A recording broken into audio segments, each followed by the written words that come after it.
Então agora a gente falou a neurofisiologia do desamor, nós temos que falar da neurofisiologia do amor, que era a proposta aqui do nosso evento, né?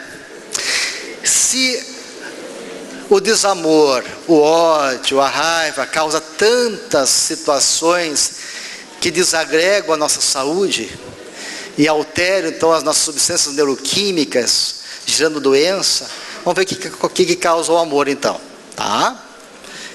E aí começamos então com essa mensagem de Lázaro, no capítulo 11, a lei do amor, que vai dizer o seguinte: no seu ponto de partida, o homem só tem instintos. Mais avançado e corrompido, só tem sensações. Mais instruído e purificado, tem sentimentos. E o amor surge como o requinte do sentimento, né? Como a coisa mais elevada do sentimento. Então, o mensageiro nos traz uma ideia evolutiva de um princípio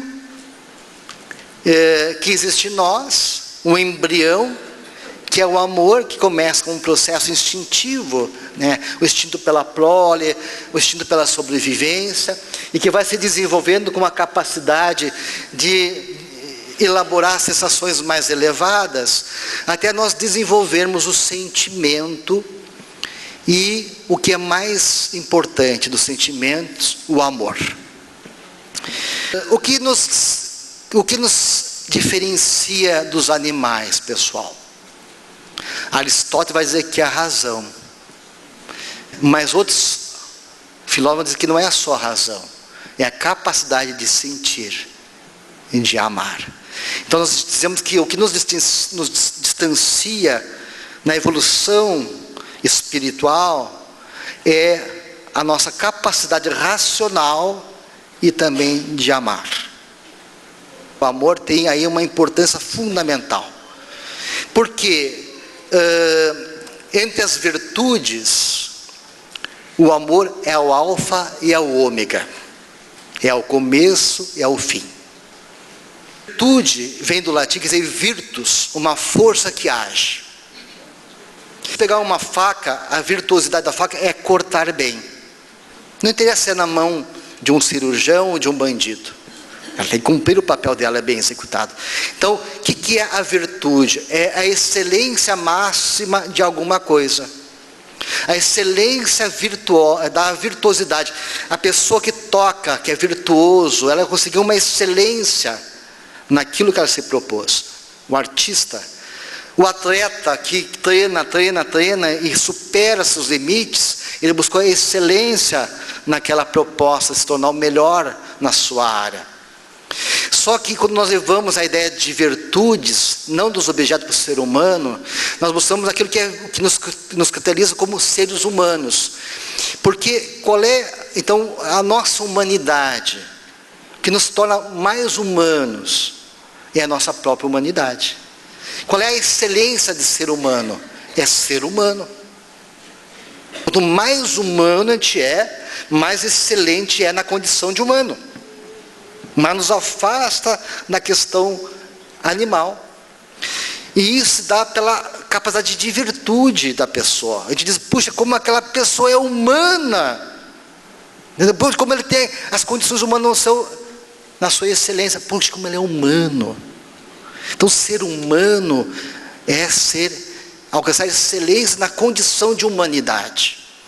Interessante que no livro Voltaire, do irmão Jacó, lá psicografado pelo nosso irmão Chico Xavier, o Jacó traz uma revelação do mundo espiritual, uma estatística que ele aprende lá em cima e revela no livro. Ele vai dizer que 70% da humanidade está evoluindo do instinto para a razão. Ou seja, 70% da humanidade é mais animal do que racional, é mais instintiva. Uma pequena parcela está evoluindo da razão para a humanidade. Veja que é uma questão de humanidade, é uma questão muito mais elevada. E uma pequeníssima parcela já no mundo espiritual, distanciado da terra, da humanidade para a angelitude.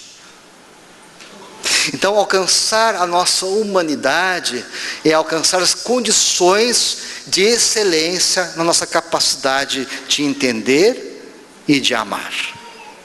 Então, o amor, ele nos liberta da virtude. Por que a gente tem que ser virtuoso? Porque a gente não sabe amar, pessoal. Quando nós sabemos amar, nós nos libertamos da virtude. Porque o amor, ele abarca tudo. O amor no seu estágio de entendimento mais elevado.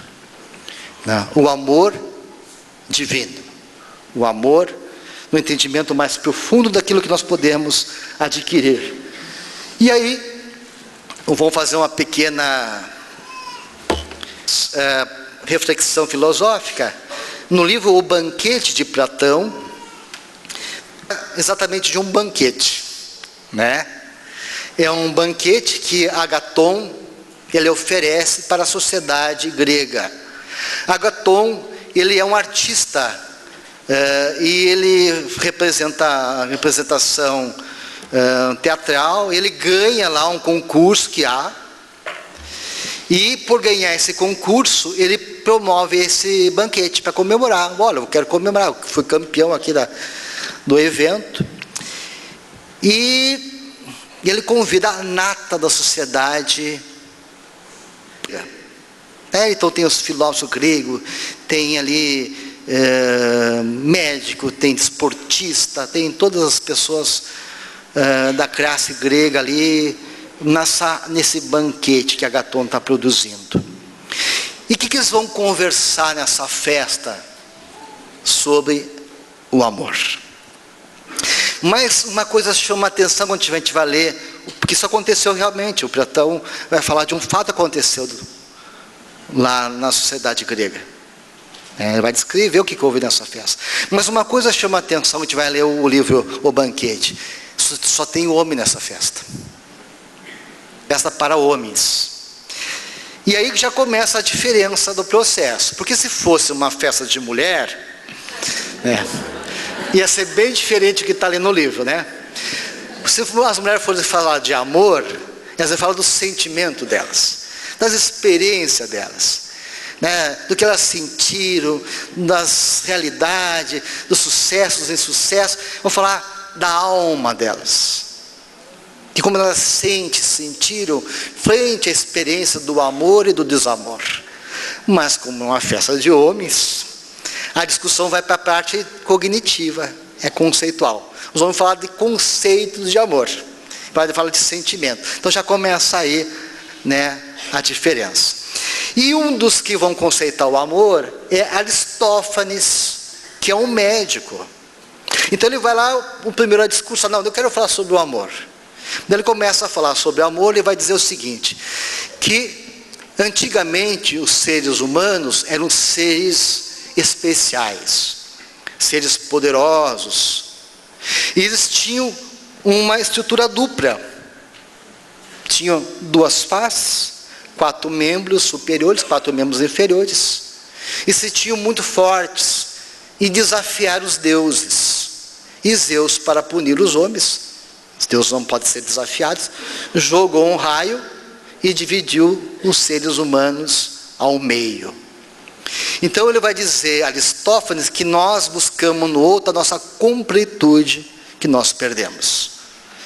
Então tem os filhos da terra, que eram metade homem, metade mulher. Tinha os filhos da lua, que era metade mulher, e os filhos do sol, né, que era metade homem, metade homem. Então cada um vai buscar a completude dentro daquela origem que ele surgiu.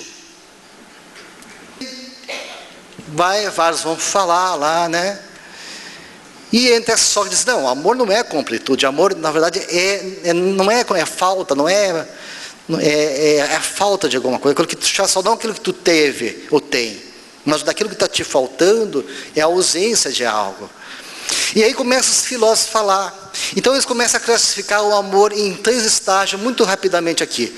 O amor eros, que é do Aristófanes, que é o amor que busca a completude, né, do outro. É a busca da chamada alma gêmea.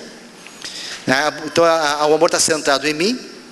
O amor filo, que é o irmão de fraternidade, irmão de irmãos. e o amor ágape ou caritas, que é o amor divino. E quando nós chegamos então no amor divino, é aquele amor que não busca nada de troca de recompensa, porque nos basta sentir esse sentimento de alegria, de felicidade, para nos realizarmos. Não interessa se o outro vai corresponder, se o outro vai me agradecer, o fato de eu amar e ver o outro feliz, eu já me realizo.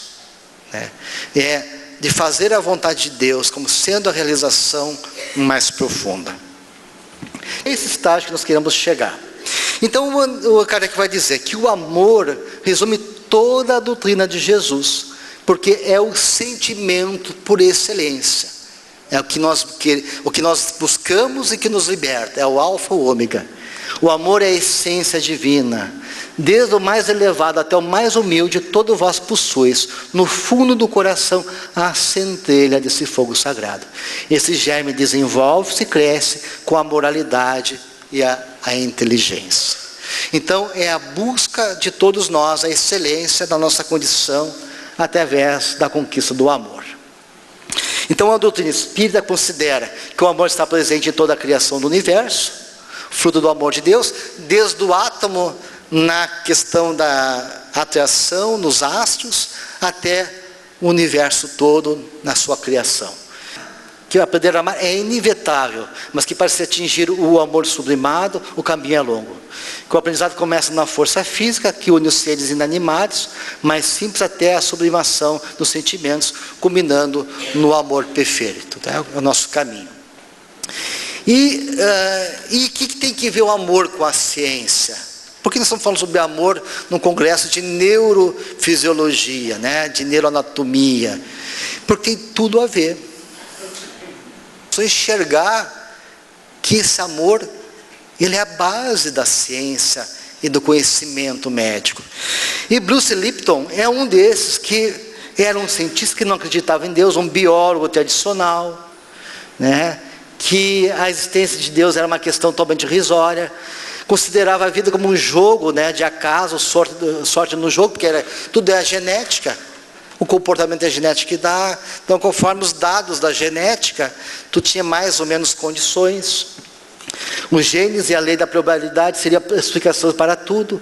O DNA controlava a vida biológica. Com o tempo começou-se a acreditar que os nossos genes também controlavam as nossas emoções e comportamentos.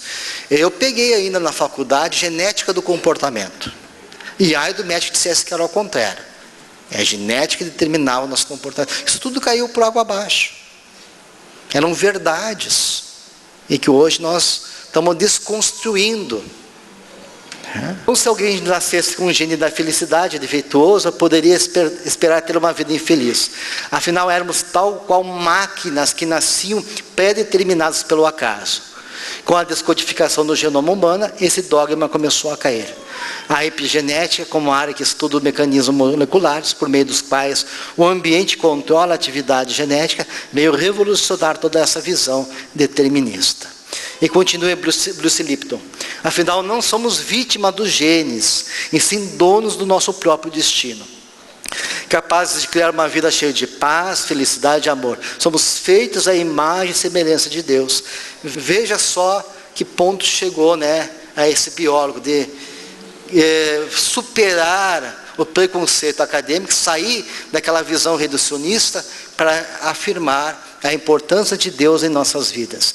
Ninguém diria que um cientista racional quanto eu acabaria citando mestres como Jesus, Buda, Rumi, ou que a minha visão reducionista da vida acabaria dando lugar à espiritualidade. Mas se somos realmente a imagem de Deus, precisamos colocar o espírito da equação quando se trata de melhorar a nossa saúde física e mental. Então esse é o destino do futuro da medicina. Trazer o espírito para a equação da saúde e da doença. E onde nós podemos enxergar isso? Na própria célula. Ao estudar a célula, nós vamos encontrar essa relação de amor, de sabedoria, porque é aquela coisa da alquimia, O que está em cima está embaixo. O que está no todo está na parte, está na parte está no todo. Então, estudando a célula, as leis que regem a célula, nós vamos também identificar uma série de coisas onde se manifesta o amor e a sabedoria divina. Então nós temos um núcleo com um material genético, tem uma mitocôndria que produz energia, né, que é uma organela, temos uma membrana maravilhosa que tem receptores. Então cada uma dessas estruturas cumprindo uma função importantíssima para a harmonia do conjunto, nos dando uma lição, né, de amor. Parte dessa estrutura celular representa também a organização do universo. Cada célula é um microcosmo que mostra a relação de correlação, de trabalho, que aponta para nós o caminho. Bruce Lipton percebeu que o entendimento sobre o complexo mecanismo da célula ajudaria a entender a complexidade do ser humano e particularmente de sua mente e de seus comportamentos. Mas como, né? Aí ele vai dizer o seguinte: o verdadeiro segredo da vida não está na famosa dupla de DNA, mas sim na compreensão dos mecanismos simples e elegantes da membrana mágica, que faz com que o seu corpo transforme os sinais do ambiente em comportamento da célula. A gente vai começar a reconhecer no citoplasma uma estrutura muito complexa, que tem receptores de membrana. E esses receptores aqui vai selecionar quais estruturas moleculares que vão poder entrar e sair da célula. É como se fosse uma fechadura, que precisa ter a chave correta, que é a estrutura molecular da substância, que vai encaixar nesse receptor e permitir a passagem. Por que a pessoa que tem diabetes não consegue aproveitar o açúcar? Porque falta um mediador. Leva o açúcar para dentro, que é a insulina. A insulina ele carrega a glicose para dentro da célula. Então ele bate na portinha da membrana ali. Olha, eu preciso entrar com a glicose. Então sem insulina a membrana diz: não, tu não pode entrar. É por isso que a pessoa que é diabética tem muito açúcar no sangue, porque o açúcar começa a sobrar lá fora, não consegue entrar. Mas dentro da célula tem pouco açúcar, e a célula pede, a pessoa está com fome, ela quer comer açúcar. Por quê? Porque o açúcar não chega onde tem que chegar. E quem leva o açúcar para dentro da célula é a insulina. Então, existem chaves, mecanismos biológicos que permitem essa comunicação e essa introdução de substâncias dentro da célula. E quem faz isso é a membrana. Então a membrana é capaz de interagir de maneira inteligente com o ambiente, transmitindo qual deve ser o comportamento final da célula, o que mostra que esta membrana representa o cérebro da célula. As proteínas receptoras funcionam como consciência da célula. Nessa consciência, a célula é capaz de interagir, escolher, proteger, defender um esboço primitivo e alimentar a aprendizagem do que é o amor, né? Então, as células elas passaram a não ser de um organismo unicelular para um pluricelular. Para continuar a sobrevivência, ela tinha dois caminhos: competição ou colaboração. Com a ideia evolucionista, nós pensávamos que nós evoluímos pela competição, não é verdade? O mais forte sobrevive, o mais fraco morre. Não é essa a ideia que a gente aprendeu no colégio? Hoje a gente vai ver que não. A evolução dá por colaboração. Porque quando um ser ele evolui, ele traz toda a sua rede junto com ele. Ele vai passar isso para toda a sua espécie. Então ele está colaborando. Então hoje se vê que a evolução não faz por competição. A base da evolução é a colaboração, pessoal. E isso se dá nas células também pluricelulares. As células escolhem colaborar, porque é a colaboração que vai permitir elas manterem vivas. E é essa colaboração que permite elas se organizarem de uma única célula em mais células, formando então uma estrutura diferenciada, organizada e com hierarquias de tarefas, de divisões de celular, formando o organismo, né? Quando as células se agrupam, aumentam exponencialmente sua consciência do meio ambiente. Então Então aumenta as possibilidades, aumenta a capacidade nossa. Assim, se para cada uma delas dermos um valor X, toda colônia de organismo terá consciência potencial, pelo menos X vezes o número de células que a compõem. Então nós aumentamos. Não é assim, a união não faz a força, pessoal. Esse congresso é um sucesso graças a vocês. Se você não viesse aqui, não teria congresso, né? Nos honram com a presença de vocês. O exercício de amor é um exercício de expansão, em que a gente deve aprender a dividir e a partilhar. O amor é um exercício de cooperação. E é essa cooperação que permite a evolução.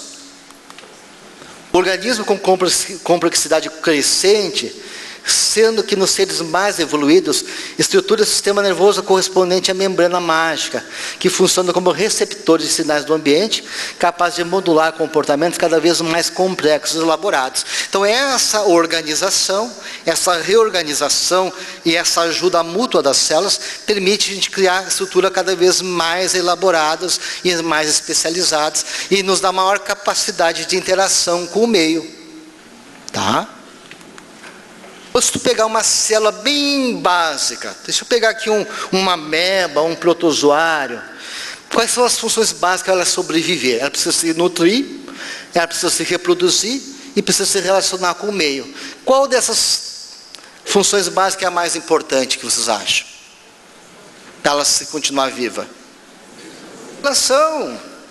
Que sem relacionar com o meio, ela não consegue se nutrir, não consegue se reproduzir.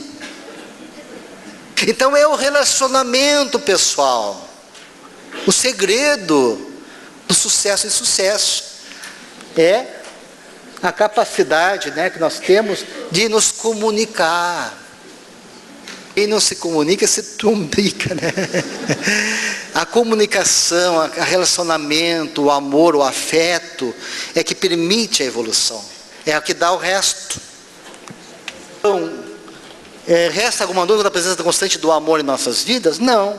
Em todo o processo de evolução do átomo ao arcanjo, podemos identificar claramente os ensaios constantes do aprendizagem de saber amar, de saber conviver, de saber se relacionar, de saber cooperar. Mas não é de admirar, já que temos em nós a centelha do amor, e o nosso destino é a perfeição, sendo que esta passa pelo amor incondicional, semelhante ao amor divino. E como é que isso acontece, né? Então temos uma neurofisiologia do amor, ou temos um amor que influencia a neurofisiologia? Então, para nós aqui, né, ficou claro. Hoje já vários expositores deixou claro isso aí. Nós temos aqui o sistema límbico chamado cérebro emocional, onde as emoções aparecem. Mas na verdade nós vamos fazer uma diferenciação aqui entre emoções e sentimento. A gente fala sentimento e emoção como sendo sinônimo. Mas eu vou fazer aqui uma separação conceitual para a gente entender uma coisa. Eu vou chamar de emoções, agora, as coisas mais básicas, que está ligado ao cérebro emocional, que é as coisas mais instintivas. Raiva, instinto de sobrevivência, fome, medo, isso são emoções. E vou chamar de sentimento as coisas mais elaboradas, compaixão, misericórdia, perdão. Isso não está no sistema límbico, isso está no sistema da razão. Então o que eu quero dizer para vocês, pessoal, que o amor é também uma forma de compreensão, é uma forma de entendimento, e nos dá uma capacidade de abarcar a realidade. A razão não nos dá. Já diziam os poetas que o coração tem razão que a própria razão desconhece. Quando nós amamos, nós percebemos o mundo com uma outra amplitude, com uma outra forma de entender que não é só racional. Então o amor também é uma forma de compreensão, de abarcar a realidade. Quando eu amo, eu vou enxergar coisas nas pessoas que a pessoa que ama não enxerga. Vou enxergar necessidades, Vamos chegar na pessoa, vou sentir melhor a pessoa, perceber melhor a pessoa. Vou compreender melhor o outro. Vou enxergar o outro de maneira diferente que só a questão racional. Tá? Todas essas emoções que nós conversamos aqui, no desamor, que vai interferir, e as emoções nas estruturas límbicas, paralímbicas, né? E tem então um significado emocional, vai se relacionar com um cérebro, né, racional. O impulso vem e eu tenho a capacidade de controlar ou não o impulso, como já foi falado aqui. Eu posso ser tomado por aquela emoção, ser tomado pela raiva, ou conseguir dizer, não, isso aí não está certo, e conseguir, em vez de agir, reagir, conseguir ter o autocontrole, né? E o amor nos dá essa capacidade de a gente conseguir amortecer, não só a compreensão que isso não é normal, mas de com outro sentimento neutralizar e abarcar aquela emoção mais primitiva. Olha só essa experiência que interessante, uma experiência bastante antiga, na psicologia behaviorista. Fizeram o seguinte, botaram um macaquinho que foi tirado da mãe, né, com o nascimento, e botaram duas mães artificiais.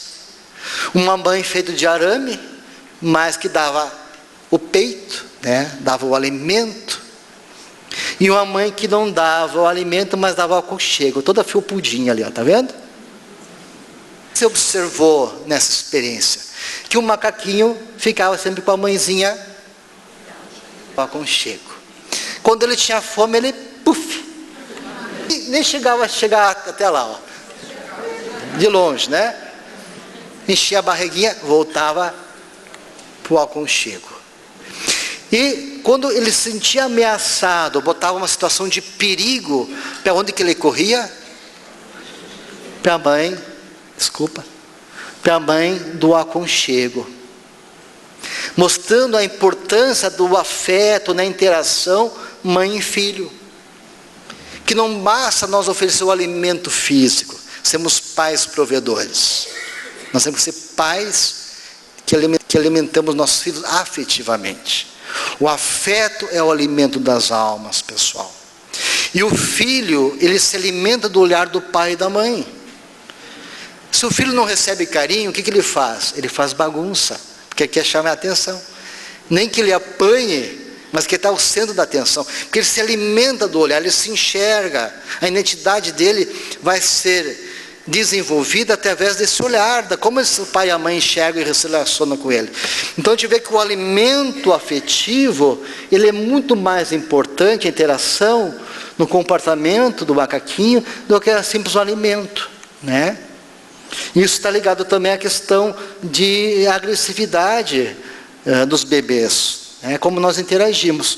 Essa outra experiência aqui mostrou, pegaram 66 voluntários que foram submetidos a exame de ressonância magnética funcional, enquanto ouviam testemunhos reais de dramas humanos. Então pessoas contavam situações dramáticas de sofrimento humano. E observaram as reações que aconteciam a nível cerebral, tá? Então aqui tinha a pessoa que sentia angústia, chamada de angústia empática, e tinha a pessoa que sentia compaixão. Vamos ver que são coisas diferentes. Então a pessoa conta aquela história, se eu tenho compaixão, eu vou ativar essas regiões cerebrais. Se eu tenho dó, pena, dó do outro, né, angústia empática, então a gente vai ver que pena e compaixão, misericórdia é diferente. Nós vemos os mesmos casos, mas reagimos de maneira diferente. Pena é aquela pessoa que está olhando a televisão, ou vê aquele vídeo lá que o Wagner trouxe, e diz, coitadinho daquelas crianças, né? Passando fome, chora, se lamenta, e já começa a falar mal do governo, já começa a falar mal do mundo, que esse mundo é uma coisa ruim mesmo, e começa a ficar com pena de si mesmo. Eu também sou triste, esse mundo não presta, não sei porque eu estou fazendo aqui. Por quê? Porque ela se identifica com a dor do outro. Mas é uma identificação egoísta. O centro não é a pessoa, o centro sou eu, é a minha dor. Isso é pena. A compaixão e a misericórdia Misericórdia, sentir a misericórdia no coração da gente. Eu também me identifico com o outro, mas eu me identifico na dor do outro. Eu saio da minha posição em direção do outro. Enquanto que o outro é egoísmo, o outro é que tem que vir em minha direção, o mundo não presta, eu estou infeliz. A misericórdia faz eu sair da minha poltrona e dizer, olha, eu vou fazer uma campanha para ajudar essas crianças. Não posso ficar indiferente a isso. São coisas diferentes, né? Isso nós chamamos de zonas de espelhos, só que são diferentes. Um espelho eu enxergo a mim mesmo, o outro espelho eu enxergo o outro. Então, o que nós nos baseamos aqui? Que a nossa visão do paradigma médico-espírita é uma visão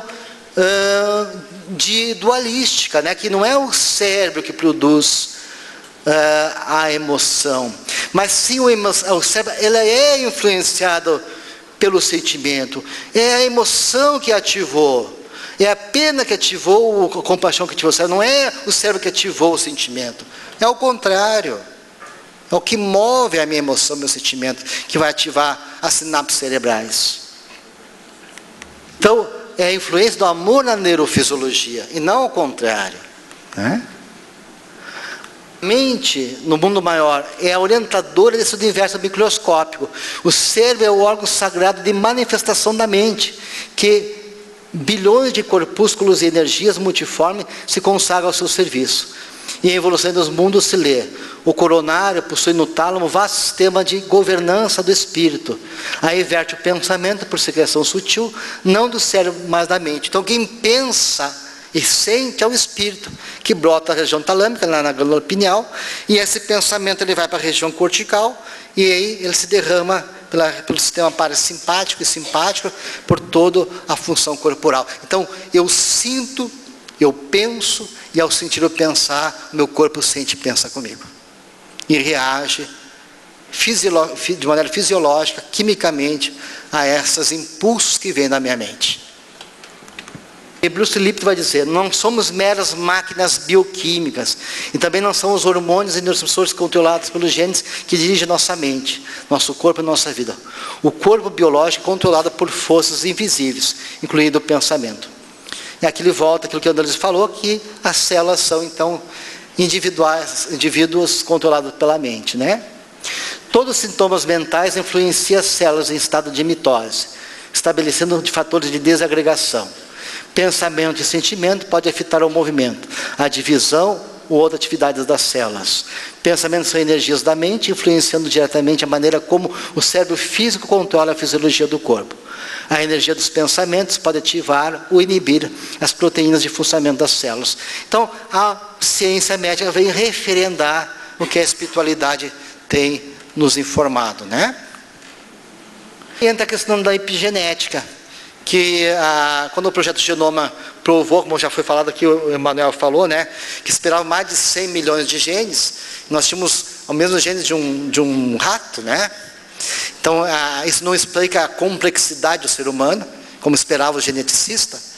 E aí começou a se pesquisar a epigenética, que é controle sobre a genética. Modificou completamente os conceitos científicos sobre a vida. Nas últimas décadas, as pesquisas epigenéticas estabeleceram que os padrões de DNA passados por meio dos genes não são definitivos. Isto é, os genes não comandam o nosso destino. Influências ambientais como nutrição, estresse, emoções, podem interferir nos genes, e essas influências passar para as outras gerações. E essa é uma experiência de epigenética, para ilustrar para vocês. Uma ratinha que tratava com indiferença, ok? E outra ratinha afetiva. Isso alterou o gene dos filhotes. Houve uma alteração no gene do receptor de glicocorticoide, ligado à reação do estresse. E esses filhotes então se tornaram mais agressivos, né, do que os que foram acolhidos e amparados pela mãezinha rato. Então, a alteração no gene receptor de glicocorticoide na região do hipocampo, que é o da memória, né? Então a mente, ela vai, quando gera pensamento positivo, está modulando, como já foi falar aqui, os nossos neurônios, nossas tendências. Só que nós temos nosso inconsciente, com o nosso passado, com nossas tendências ainda negativas, que temos que superar. E é com esforço, trabalhando os sentimentos, as emoções, que nós vamos desenvolver o amor. E uma das formas é desenvolver a gratidão. É uma pesquisa mostrando que a gratidão desenvolve melhor sono, menos fadiga, em níveis mais baixos de índice inflamatório, melhora a resposta imunológica, relacionada à saúde cardíaca. Então, sermos gratos, pessoal, grato pela vida, pela possibilidade que a vida Deus nos dá, sentimos amados por Deus, mesmo a gente caindo, levantando, errando, mas o nosso destino é felicidade. Deus nunca fecha a porta para nós, Ele nos ama. Nós temos que acreditar e se sentir amado por Deus, porque muita gente, por causa da culpa, se sente desamparado por Deus, mas não por culpa de Deus. Nós nos afastamos desse amor divino, né? Então, várias pesquisas mostrando que a empatia, a compaixão e o altruísmo são a chave da felicidade, né? Que uma pesquisa, o treinamento da compaixão altera o altruísmo e a resposta neuronais do sofrimento.